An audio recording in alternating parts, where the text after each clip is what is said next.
Here are 5 costly mistakes we have seen too many people make when buying their first chicken coop.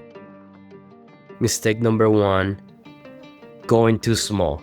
Chickens need at least 4 square feet per bird inside and 10 square feet in the run.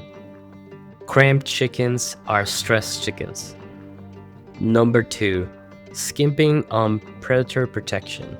Hardwood cloth, not chicken wire, buried 12 inches deep, will keep your flock safe from raccoons and foxes. Mistake number 3, ignoring cleaning access. If you can't easily reach over every corner, cleaning becomes a nightmare. Look for removable drop-in trays and wide doors.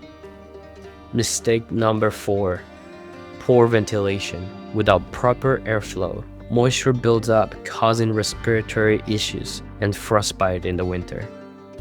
Mistake number 5, choosing cheap materials. That bargain coop might cost triple in repairs and replacements within a year.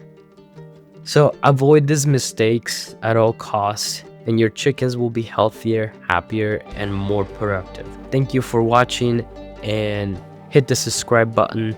If you have any questions, you can drop in down the comment. We'll have a link to our chicken coops in the description, and we'll see you on the next one.